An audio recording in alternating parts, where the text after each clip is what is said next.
Olá, pessoal. Eu sou Gina Teixeira e estou aqui hoje para conversarmos sobre o processo de leitura, o inglês para fins específicos, níveis de leitura, gêneros e tipologias textuais, conteúdos que fazem parte da nossa unidade 1 e estão no e-book de vocês, ok? Da disciplina.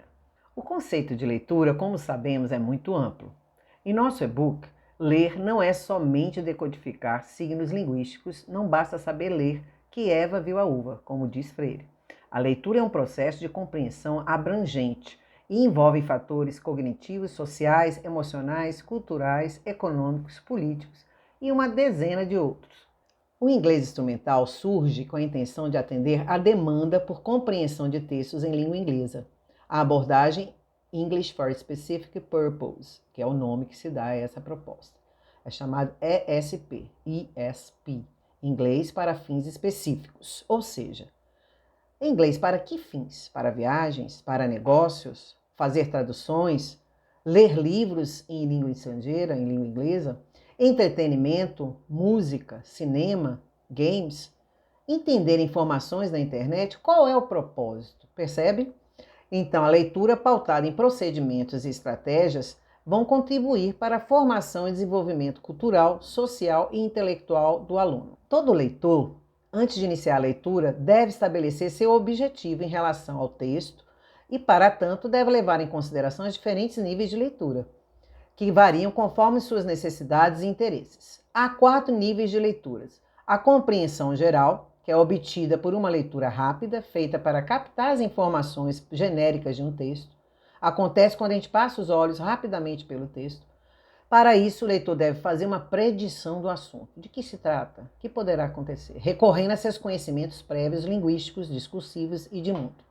B. A compreensão de pontos principais exige maior atenção na busca daquelas informações importantes do texto, observando cada parágrafo para identificar os dados mais específicos, mais relevantes. É muito comum que a ideia principal de um parágrafo, que é a unidade de composição, que é constituída por um ou mais períodos em um processo completo de raciocínio, apareça logo na primeira oração, e que as demais frases apenas desenvolvam essa ideia, chamada de tópico frasal. Este é crucial para a compreensão do texto, já que é ele o responsável também pelos períodos secundários ou terciários ou periféricos chamados.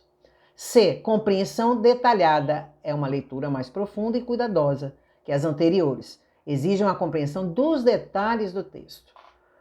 E a demanda para isso requer mais tempo. D. Leitura crítica, que é aquela que está relacionada à capacidade de analisar um texto em seus vários aspectos, desde seu conteúdo referencial às informações, sua estrutura e o contexto histórico, social em que foi escrito. Aqui, o leitor está apto a opinar sobre as ideias e posturas ideológicas colocadas pelo autor. É preciso ler nas entrelinhas, sabendo utilizar estratégias e técnicas para uma boa leitura.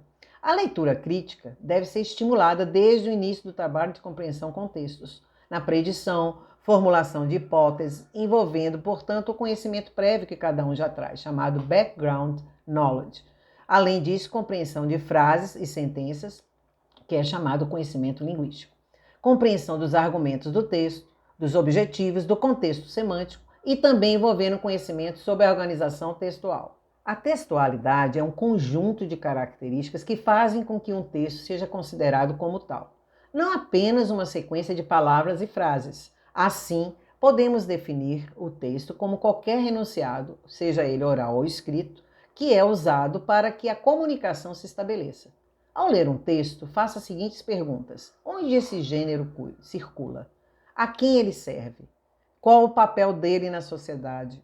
O texto faz parte do nosso dia a dia? Para pedir o café da manhã, para convencer a mãe a liberar o carro no final de semana, para convidar alguém a sair. Para melhor entender estes aspectos, essas conjunturas, os textos estão categorizados e organizados em tipos e gêneros textuais. Vamos entender isso um pouco mais. A tipologia textual refere-se aos aspectos sequenciais e composicionais dos textos, como suas características sintáticas, lexicais e estruturais. Ou seja, está relacionada com a forma como o texto se apresenta. Dividem-se em narrativa, descritiva, dissertativa, expositiva e injuntiva. Essas são os principais.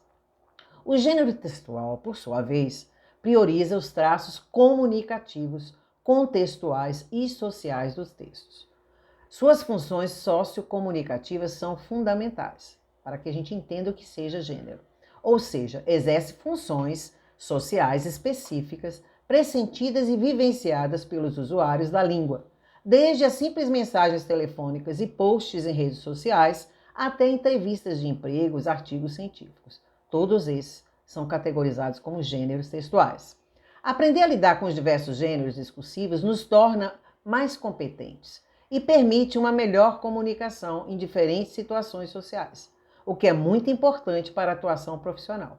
Portanto, estudar o conceito de gênero discursivo envolve a compreensão do texto como uma unidade, que exerce uma função social e tem uma estrutura e organização própria em cada contexto de uso. Eu espero que a partir deste vídeo de hoje vocês possam ter compreendido a importância do conhecimento dos níveis de leitura, de se reconhecer nos objetivos, o reconhecimento do gênero textual, do uso de estratégias da leitura, na compreensão como um todo, que vocês possam de fato entender que o inglês instrumental permite um maior desempenho de vocês na área acadêmica. Releiam esse material, estudem, pois daremos continuidade ao estudo das estratégias hoje aqui iniciadas, ok? Até mais!